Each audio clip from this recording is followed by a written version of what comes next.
why songwrite? I could just drop the mic now, couldn't I? Yeah. So, but in addition to the power and the beauty of music and its ability to reach right into the heart, the process of writing itself is a journey that strengthens and refines the heart of our prayer. And we're going to spend a lot of time thinking and talking about the process tonight, because that's where we kind of get discipled in it. So it's in the journey of writing that if we let him, Jesus is able to disciple us. And the Holy Spirit can brood over and speak into our work of creativity, revealing what he's wanting to do and to communicate. And it's this meeting between and the intertwining of God's revelation and our lived experience that songs embody so beautifully. So when we write or sing them, we remind ourselves of who God is and of what he's done. We restate, we re-acknowledge, and we declare his goodness and his faithfulness, his mercy and his promises, and we allow those things to filter through and to permeate our minds and our hearts and our spirits so that they can shape and form us and build a response from us. We also bring ourselves and our circumstances into the writing and the singing. We bring our hopes and our worries, our joys and griefs, our eagerness and hesitation, our pride and adoration, our longings, our determination, our surrender. We bring all of those things to meet with and respond to God, who's revealed and draws close as we draw close to him. So we write songs because we want to nurture this amazing dance between the revelation of God and our lived experience. So the church has a really long and rich history of songwriting. The first song we've got a record of in the Bible is the Song of Moses and Miriam in Exodus 15. And it is a song of exuberant, really energetic praise to God for how he brought the Israelites out of Egypt by parting the Red Sea for them to cross and then bringing it back to cover over the Egyptian chariots and horsemen who were pursuing them. You could just tell that it was unrestrained, just joyous, wow, this is what our amazing God has done. Then the last song in the Bible, in Revelation, so I'm just going to take my watch off so I can see how I'm doing on time. Revelation 15 is also a song of Moses and of the Lamb, and again, just praising God for who he is and what he's done. Then in between, we have a whole host of songs. There are at least 185 in total things that are described specifically as songs. So we have songs about finding wells in the wilderness. We have love songs. We have songs of God's covenant faithfulness, songs of victory, songs of lament, songs of deliverance, of praise, battle, and protection. We could just go on and on and on with the different kinds of songs there are. Then the Bible also has 3 songbooks. So that's books made up entirely of song lyrics. So there's the Song of Songs, which many would call the greatest love song of all time. There's Lamentations, which is a book, a collection of 5 dirges. And then Psalms is the most obvious one, made up of 150 songs. So as well as all the songs specifically described as songs in the Bible, there are also passages of kind of lyric poetry that may not explicitly be called a song, but many suspect might have been sung. For example, in Philippians 2, there's a passage about Jesus' humility and servanthood, and many suspect that was an early Christian song or hymn. There is a really wonderful infographic and webpage if you want more detail on songs in the Bible, and I have popped the link for it on your handout under resources. It's by a guy called Jeffrey Krantz. It's very visual, very easy to read, and it just has more detail on that if you want it. So then our rich tradition of songwriting as a church continues right up to the present day, encompasses a huge variety of musical genres and forms. We've got chants and hymns, choruses, oratorios, spirituals, masses, motets, carols, and on and on and on. Just the sheer volume of Christian, in some way Christian songs that have been written is staggering. So CCLI, that's the Christian Copyright Licensing Institute, probably. Anyway, they deal with copywriting of songs that churches sing, and they have well over 7 million hymns and songs alone on record, and that's only published stuff, and it's probably not all of the published stuff. That's huge. number, isn't it? Well over 7 million. Plus, if you look at the lyrics of songs that we would think of as being secular songs, there are actually many of those that, if you think about it, they're really prayers. The writer might not have known that they were praying, and it might not explicitly be directed at God, but you do sometimes see spiritual hunger kind of coming out in other areas, even, that aren't explicitly Christian music. So, for as long as we know, human beings have used a vast array of songs of every shape and size as a means of expressing thoughts and feelings and knowledge and points of view and prayers of every sort. So the range of content in the Psalms is just vast. Throw out for me, just from the top of your head, what kinds of things do the Psalms cover? Different Psalms. Despair, yeah. Thanksgiving. Victory. Victory. That's one I missed then. Comfort, yeah. Acknowledgement of God's goodness and greatness. Acknowledgement of God's goodness and greatness. Longing. Praise. Trust. Yeah. Trust. Yeah. Sorrow. Thanks. Yeah, thanks. Yeah. Hunger. Yeah. There's one over here I just missed. Joy. Yeah. It's amazing, isn't it? It's the whole breadth. And then there are some that are quite, they're almost teaching songs. There's one that goes through the whole journey of the Israelites, their kind of history. And it says, God did this, and then his faithful love continues forever. He did this. His faithful love continues forever. He did this. And it goes through the history with a little refrain in between all the time. Or there's Psalm 119, the really long one, which is just like, is eulogy the right word? But just a song of love about God's word, and kind of just going through all of the benefits of it. So yeah, huge range of like emotional and other content in the Psalms that the psalmists praised and sang in prayer.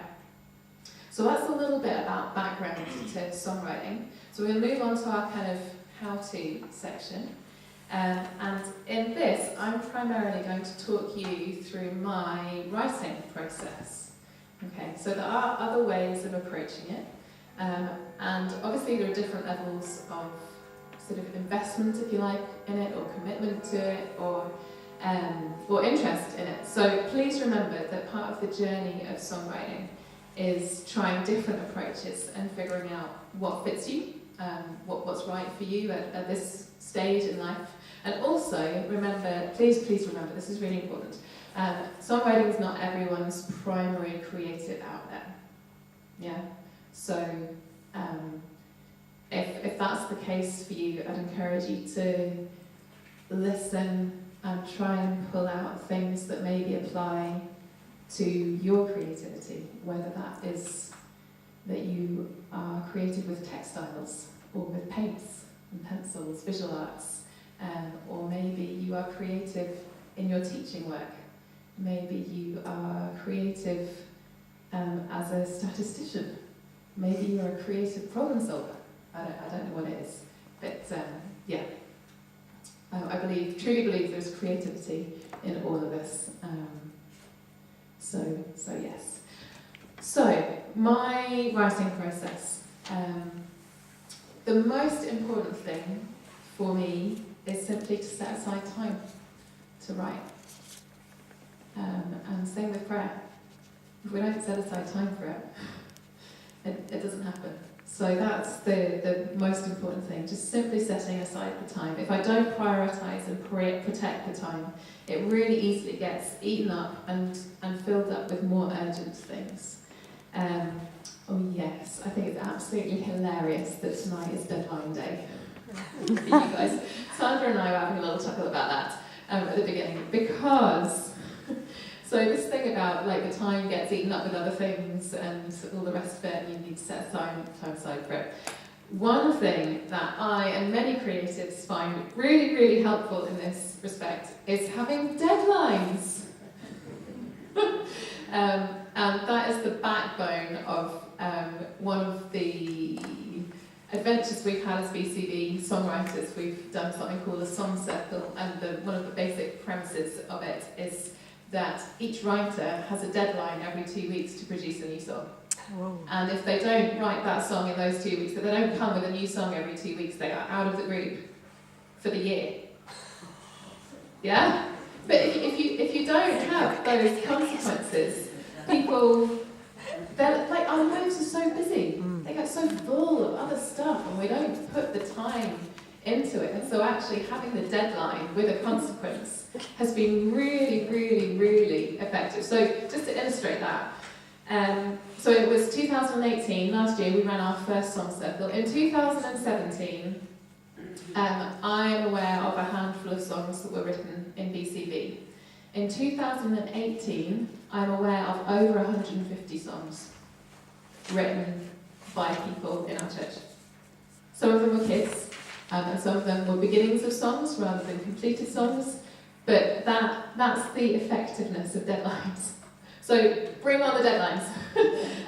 So if you are wanting to pursue writing creativity of some sort, I really encourage you to leverage the power of deadlines, and maybe agree with a friend who wants to pursue it as well. Simply that maybe in 1 or 2 weeks' time you will get back together and check in with each other. Have you done any writing? How much writing did you do?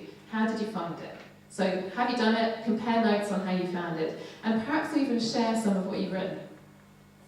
But setting aside time for it, using deadlines if you need to, those are two really powerful things. Then place. So I'm really fortunate to live in a quiet house, and I have a writing desk in the corner of my living room. It's got all my writing books in it, pens, pencils, journals, a thesaurus, a rhyming dictionary, and then things that I would call little tokens of beauty. So I've got like a photograph of my nephew and 3 nieces. And I've got some little interesting stones that I picked up from the Ulster Museum, and a pretty little bowl, and I've actually got a little set of nails that Sandra gave us during our School of Worship one Easter when we were reflecting on the cross. So just little bits and pieces that make my writing desk more beautiful, make it feel like home, make it just a cosy, beautiful, reflective kind of space to write in. So yes, choosing when to write. Bear in mind that it needs to be a block of time when you'll be free of distractions, and choose a place where you won't be interrupted, preferably surrounded by beauty or somewhere like creatively inspiring, and just make sure you've got everything you need close at hand. Otherwise, the procrastinator in us is forever getting up, oh, I need this, oh, I need that, oh, I need that. And before you know it, your time's gone and you haven't got anything done. Sound familiar? Yes. Yeah. So then, before I start writing, I spend some time, quite literally, on my knees, dedicating it all to God again and asking Him to guide my creating. I am so aware of how much I need Him in my writing if I'm to create anything beautiful, anything that brings Him glory. It's all a gift from Him. And so I just throw myself on Him in gratitude and dependence before I begin. And I think if we want our creativity, our songwriting, even our prayer, to like,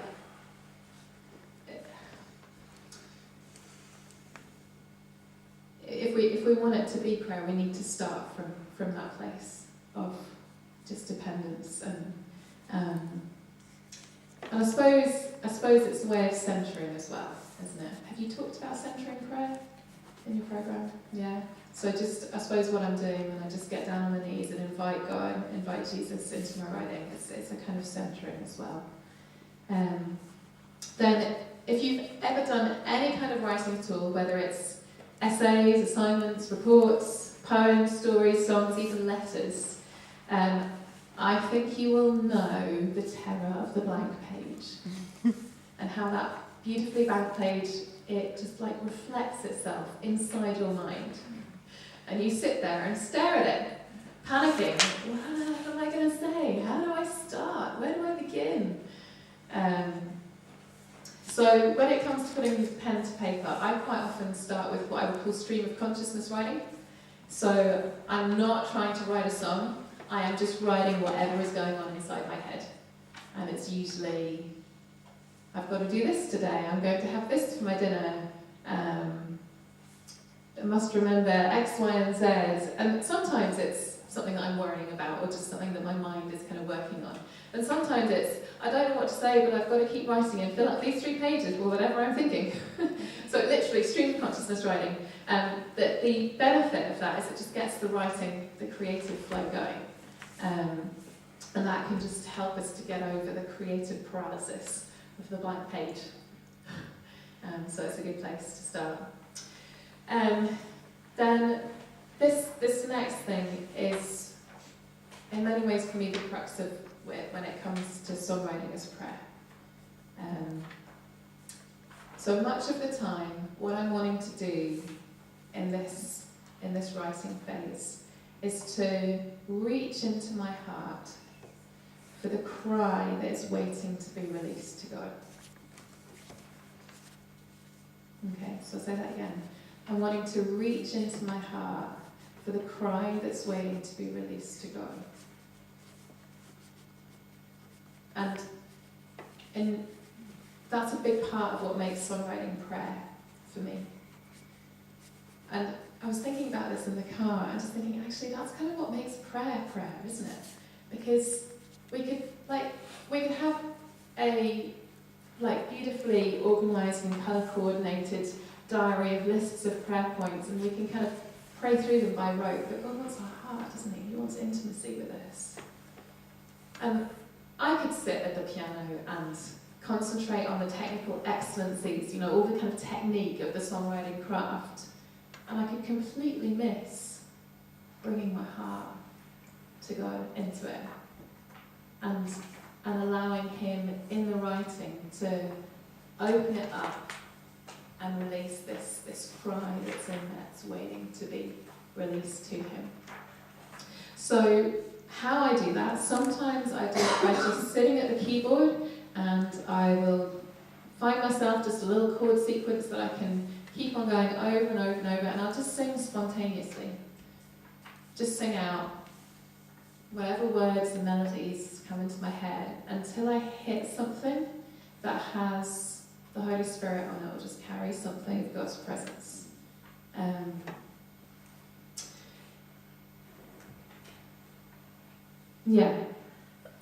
Sometimes I do it by writing poetry. Again, just writing until I kind of hit something that I'm like, oh yes, that's what has got something on it. That's what I need to keep on writing about, keep on pursuing. Just as a side note, writing poetry is different to writing lyrics.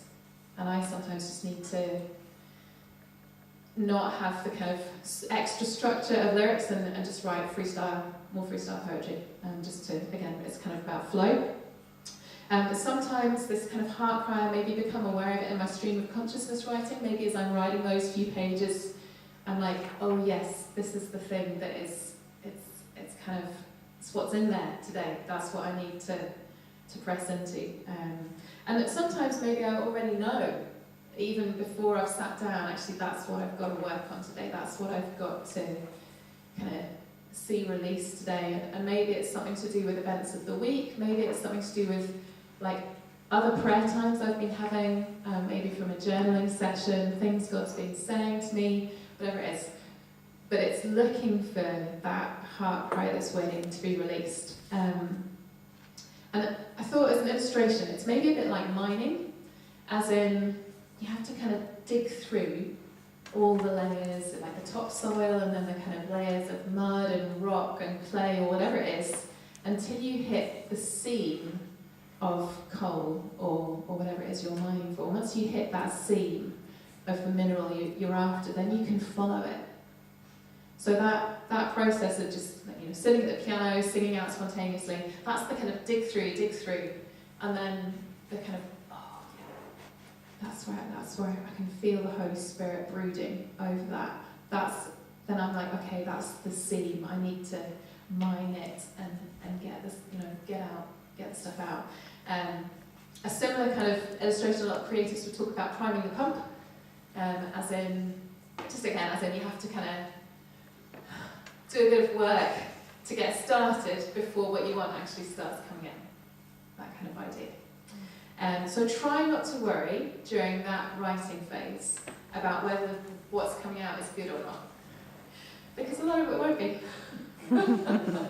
And that's just so beautiful. It's one of, like, I love it. Like, we spend so much of our lives performing and trying to get everything right and thinking that we have to do everything perfectly the first time round. Well, we don't.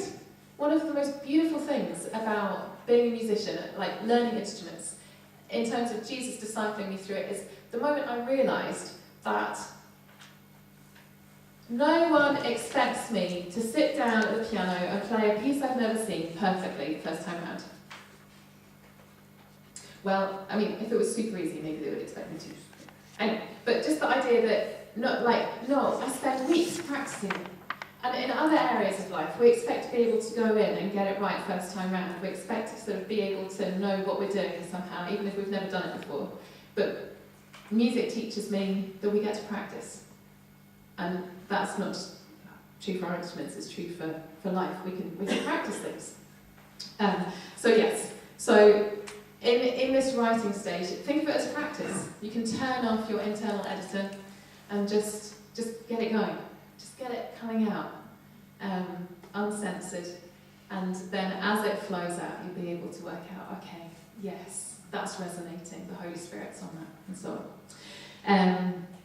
Right, do I need to speed up? A little bit, speed up. So, good, yes, once I get going, I think the creative flow usually looks after itself. It leads and I follow. It's a bit like a river. Sometimes it's just a trickle.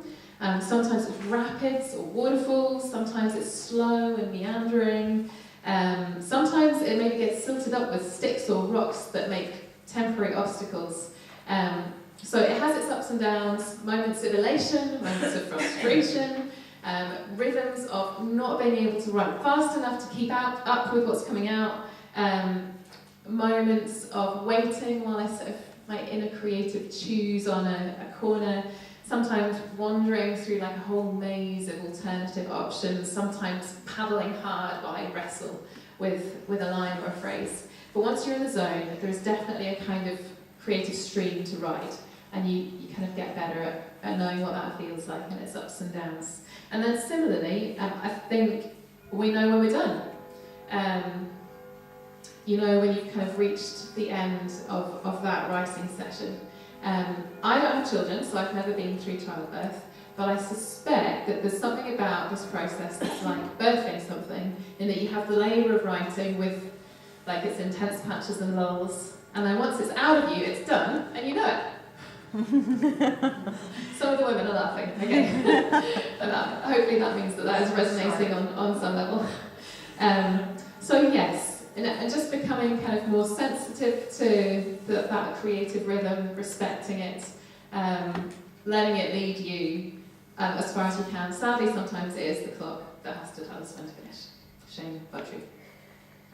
And then at the end of a writing session, no matter how you feel it has gone, because creativity can be quite an emotional roller coaster, so no matter how you're feeling about it, pause in his presence to rest and acknowledge the goodness of being able to create.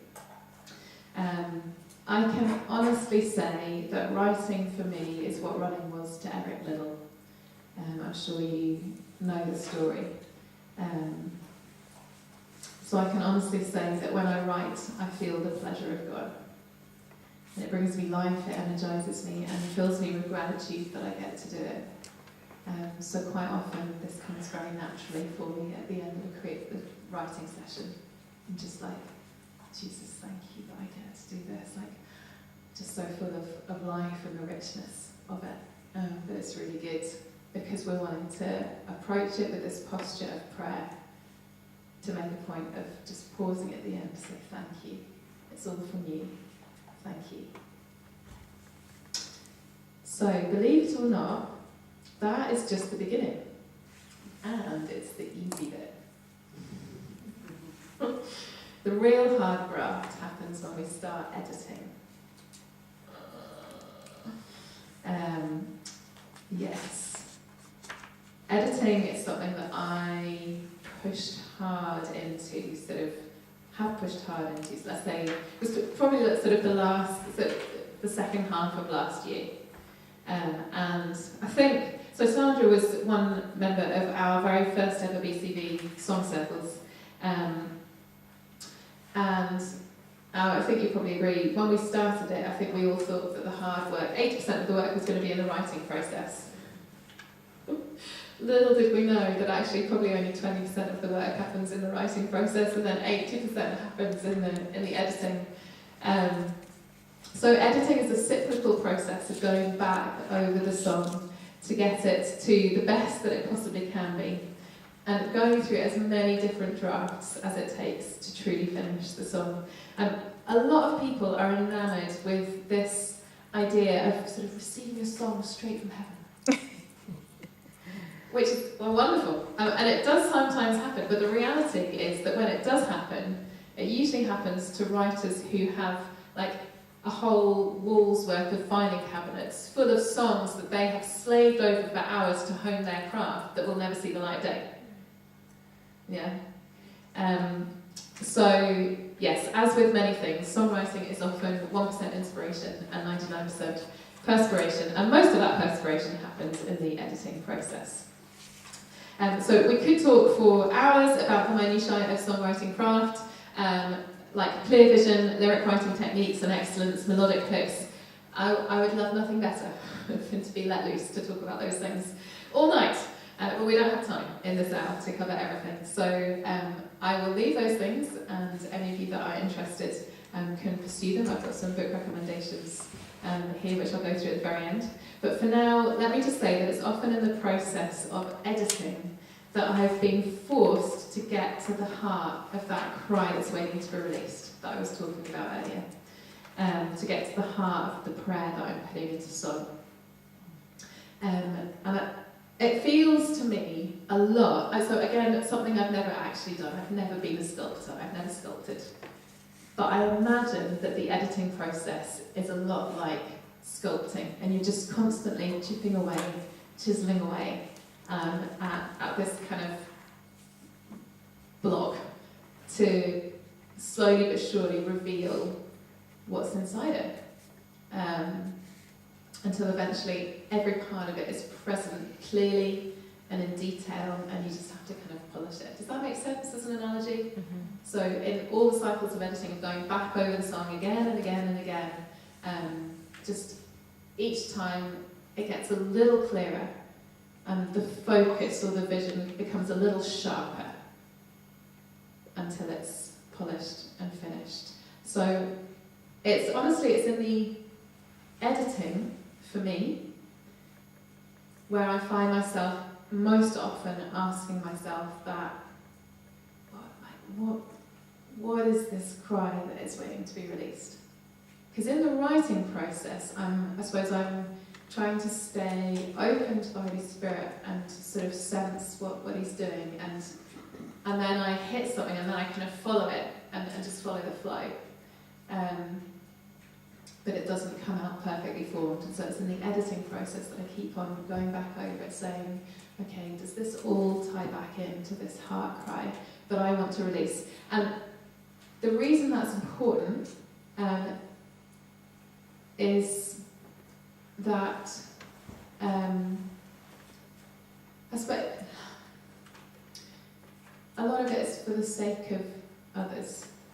As in, if I want to release this heart cry, and I want other people, I want it to stir others' hearts, and I want others to be able to join with me in singing this prayer, and join with me in uttering this heart cry in that emotional language of music, then I need to make sure that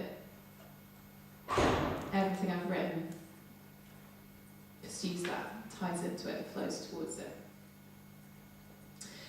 So practically speaking, editing is a process of learning my craft. That's kind of naturally, practically speaking, but it is so much more than that. It's a journey of continually looking and listening for where the Holy Spirit is hovering and brooding over the song and doing what I can to partner with him. It's a journey of learning to let go of what's precious to me in the song in order for it to become a better song and a vehicle for others to engage with the heart cry that God's given me to release. It's a journey of learning perseverance. Sometimes it takes an awful long time to edit a song. It's a journey of trust as I follow that creative process. It's a journey of humility, constantly holding it with open hands, and of community, inviting other people in to the process.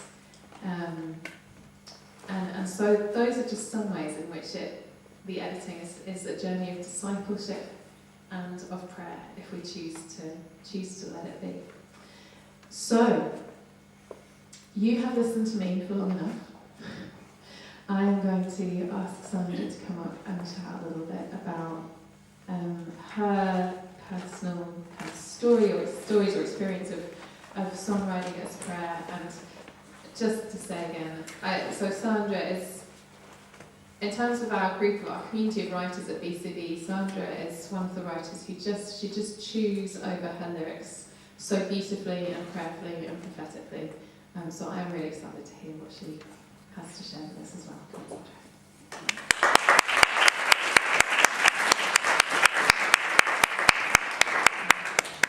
Hi there. Hi, Sandra. Thanks, Cath. That's really good. I'm super excited to hear you were doing the exam. Part of my job role is with, I organise events for Vineyard Worship in UK and Ireland, and we just came back from Aberdeen where we had gathered a number of worship leaders to train them, and we done the exam with them, and we have these fabulous little cards that take the guys through the exam, and they can just put those in their pocket and keep them around with them. So I was super excited when I heard you talking about the exam, because it's very near and dear and very close to our heart as well. So songwriting is prayer. When Cath had sort of mentioned about coming along, I thought, gosh, I'm not sure I've got a lot to say about that. And then when you start to think about, I suppose you don't really think about the process until you're forced to think about it. And we were laughing about deadlines. It's hilarious that this is deadline night. I made it through the first song circle and didn't get thrown out. So I produced I think it was 8 songs, was it, by the end of our cycle. So by the skin of my teeth, usually most fortnights. But for me, songwriting is a really poetic process. And that sounds super grand, but it really isn't. I just think poetry for me is just beautiful strings of words that sit well together. And they become then my personal expression poetry to Jesus. And just a linking of those beautiful words together and how they flow is really important to me as a songwriter. And prayer and my song, the songs that I write and am gifted to write, are places where I meet with God and He meets with me. So as Cath has said, it's part of that process that you get to meet. You meet in the process, so the same way you do with prayer when you wrestle with things of prayer. And we all have our own story to tell, don't we? Every single one of us has a story. And we all have very different stories. Some of them will overlap and cross, but they're all our stories to tell. And we get to tell a story of how God is working through us and what He's revealing to us at any given time. And both are things, prayer and songwriting for me, are things that I get to bring all of who I am into the midst of. And that's really precious. There's not everything you get to do that with. It's a place of real safety, where you don't have to be guarded. You can just be free to be who you are with the Lord, knowing that there is no judgment or condemnation with Him, that you're just fully accepted for who He's created you to be. So I also see songwriting as a real art form, and like any art form, inspiration is a real part of that, and it's a part of that creative process. Knowing how to pray and how to process is really helpful when it comes to songwriting actually as well. Knowing who you are, knowing yourself, knowing what excites you. I just love words. I have always loved words. I love finding out new words and trying to pronounce words I can't pronounce, and then trying to spell words I can't spell. So I'm not always really great at that, but I love the adventure of the discovery of something new and something that we can find out, something that is slightly hidden. If I don't know the meaning of the word, then I'll go and find out what it means. And it's sort of like that unveiling of the mystery of that. So I learned a new one today. Do you want to hear it? Yes. Oh, okay, great. I hope I can remember how to say it. I probably can't. Expatiate. Expatiate. Isn't that a great word? Expatiate. It means to speak or to write in detail. It also means to move and wander about intellectually. I like that part. Imaginatively. And without restraint. The root of the word comes from the Latin, which means to roam around. To roam around in something. To roam around in prayer. To wander with intent, with imagination, and intellectually without any restraint. What a beautiful place to be. And we can do that in prayer. It just perfectly summed up what I wanted to say tonight. And I thought that's what I do in a song. I actually physically get into the song and I roam around. And it sort of satisfies that sort of Irish roaring person in me, that just likes to wander around and adventure and go and find new things out. So there you go, you can have that one free. It's a great word. I'm going to try and work out how I'm going to put it into a song, which will be horrendously hard and will probably never work, but anyway, I might give it a bash.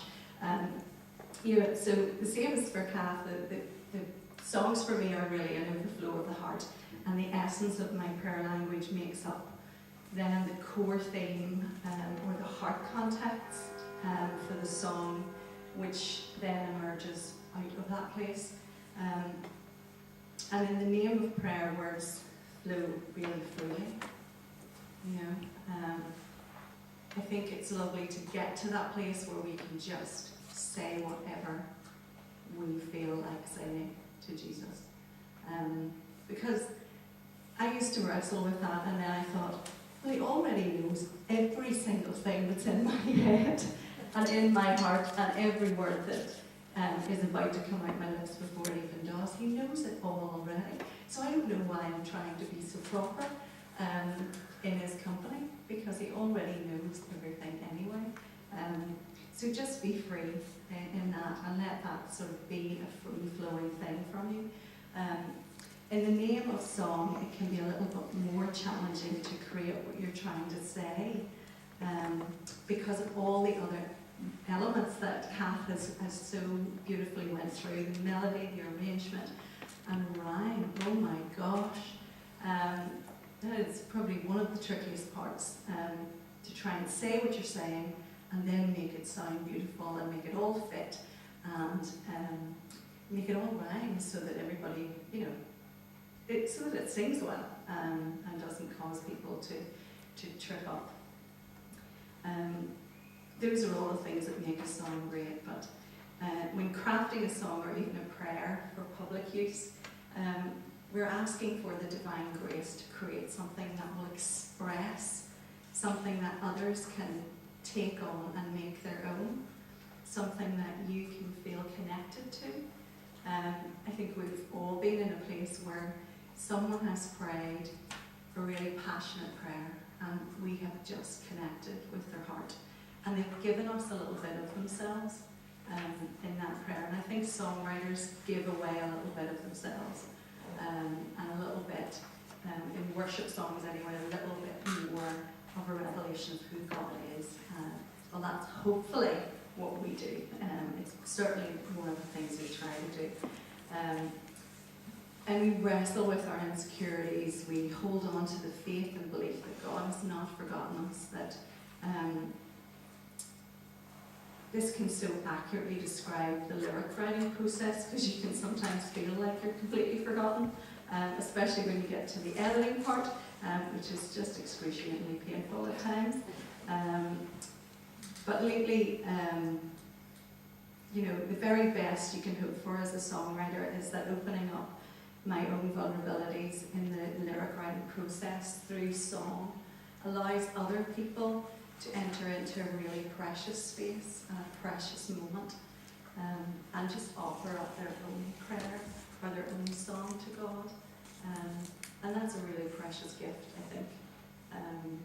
It's certainly one that I want to try and get better at. But for myself, lately I've looked at lament in worship and lament in songwriting, and how we as people convey that back to God through song worship, and how certainly from BCV, and we're quite charismatic, so everything is very happy, and we're always looking to the positive and all the things that are good about God, and yet there's an element missing of that sort of psalm cry, that cry of where are you, God, in all of the pain? What about all of my pain?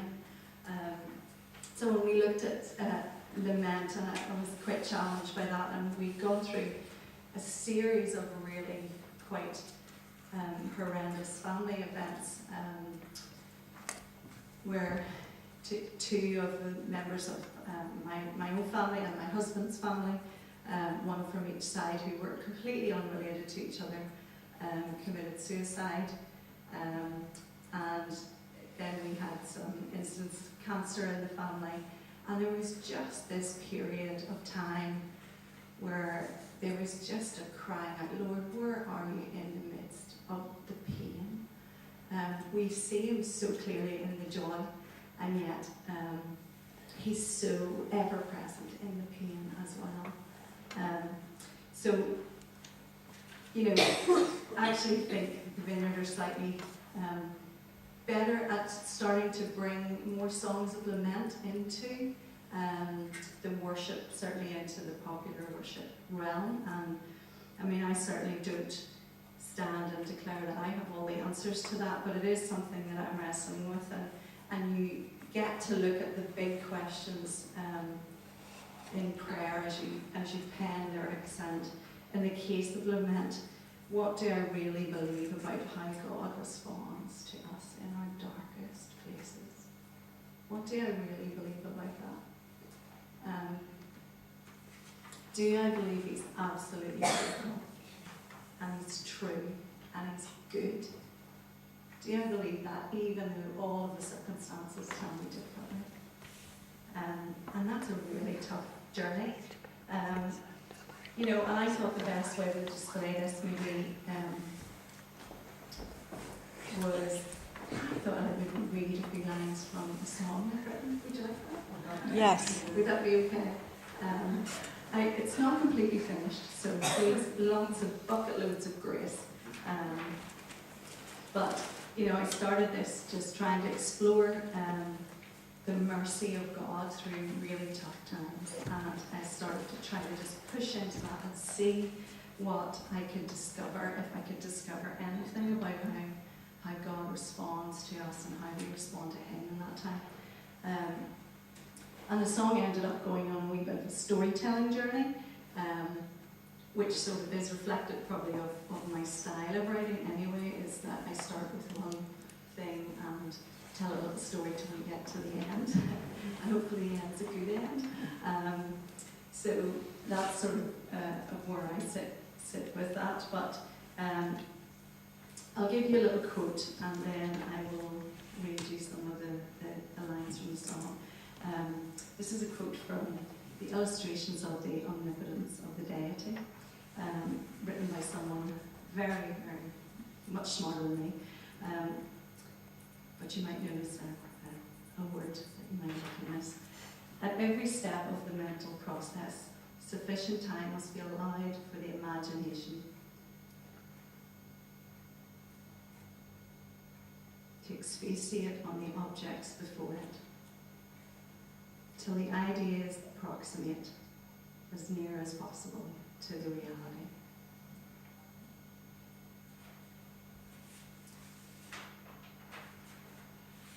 So can I ask you just to close your eyes and just adopt a sense of prayer?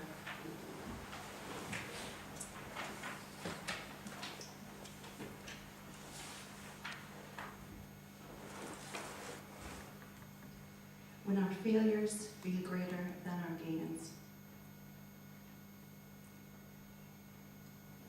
and broken dreams lie silently awake, when we battle to release our mistakes, and guilt and shame arrest us with their weight, and tears blur out the focus of our gaze, and we've lost clear sight of you in our pain. We still believe your mercy reigns. Your mercy reigns down on us. We still believe your mercy reigns. Your mercy reigns down on us. Your love removes the doubts that we create and sets us free to hold our dreams again. Your heart becomes the freedom we embrace, to open silent lips and give you praise. Your spirit is the spark that lights the flame, an all-consuming fire your power sustains. We still believe your mercy reigns. Your mercy reigns down on us. Your life displays a love that never fails. The mystery of forgiveness now unveiled. You overcame the darkness face to face, the purest sacrifice that liberates. A hope that carves its way through time and space, unending and eternal holy grace. We still believe your mercy reigns. Your mercy reigns down on us. We still believe your mercy reigns. Your mercy reigns down on us. Amen. Amen.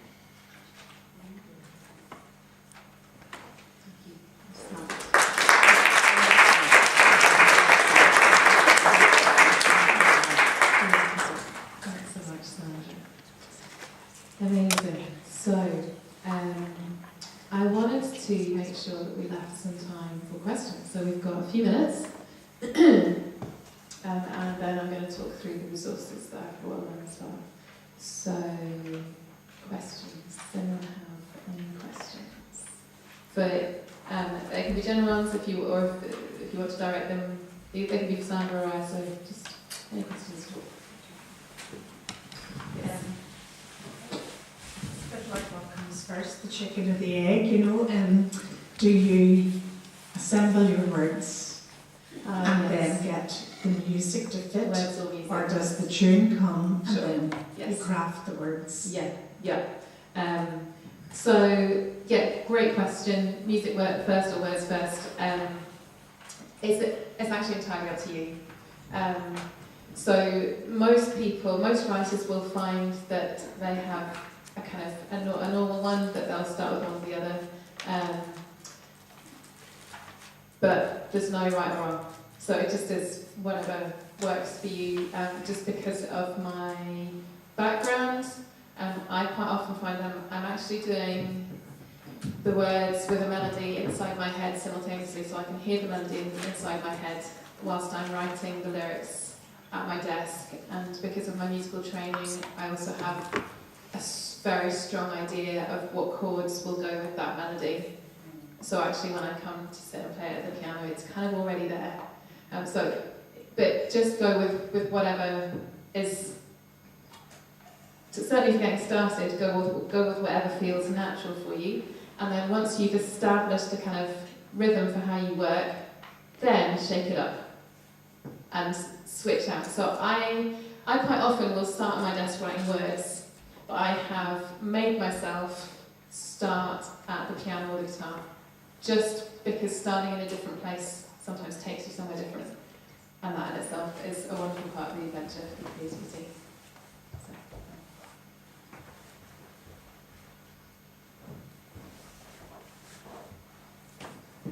Do you want to add anything to that one? Yeah, I think it's slightly different for me. I usually have a concept or a thought, and sometimes just one word, and so that can be quite challenging because you can't really write a song with one word. But yeah, so it usually starts with a word for me, and I just start chewing that over. And I think the smartphone, the best app on the smartphone is the voice recorder, because quite often I'll be out and about or in a cafe, and I'll grab a napkin and I'll start writing on the napkin, or I'll just quickly get the voice recorder and sort of hum a little melody, and I'll have a couple of lines and I'll just sing them in there. And there are hundreds of those on there. Some of them will never see the light of day, and some of them are really terrible. Some of them are better than others. Some of them make their way to the paper and get explored, and some don't. So, but I also think that those little times for me are like little nuggets of worship. And if they never go anywhere, they're a little song that I have had a moment with the Lord just to exchange. So for me, that's value. There's value there in itself. But I don't really major in an instrument. So when I get through the process of writing, I usually have the melody quite, sort of a basic melody. And then I'll go and find really smart people like Cath, or others in our community who will put chords and sort of beef the music out a little bit. And there's super code in that. So yeah, collaboration is really the key. Anyone else for any questions? When the songs are complete, what do you do with them? Are they published or? Yeah, that's a great question as well. And Sandra alluded to it just then. So one part of the journey of discipleship and maturity as a writer is growing in our awareness of what sphere our songs are for. Most of what I write is just for me and Jesus, and it doesn't go anywhere. It's like, what's the phrase? Is it sacrifice of praise? I think Bruce used it about. And there's a phrase I'm trying to think of, but so most of it is, it just isn't offering to Him, and that's it. Some of them I'll maybe share with a group of writers or a group of friends. Some of them come out in our songwriting groups and kind of get worked on by groups. Some of them I have had the honour and privilege of using to lead people in worship.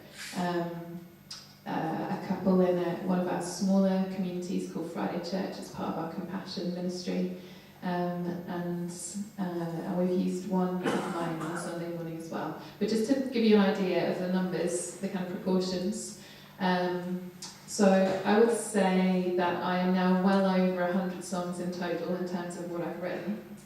And I have used, it's either four of those in public worship. So that's the kind of, but Harmony Smith, our director of worship, has a wonderful phrase that she used to talk about it, and she just talks about the sphere of influence that a song has. And some songs are just for me, some songs are kind of for close family and friends, some are for like the immediate local body of church, and some eventually go a bit wider, maybe go regional, national, and in this day and age even international. My dream is to leave a legacy of timeless songs that will continue to be sung down in the future. Because there are a lot of what gets written now is, and it's partly cultural as well, it's not necessarily to do with the excellence or the merit of the song. It's just that our culture is, it's in fashion for a month or two and then it's over.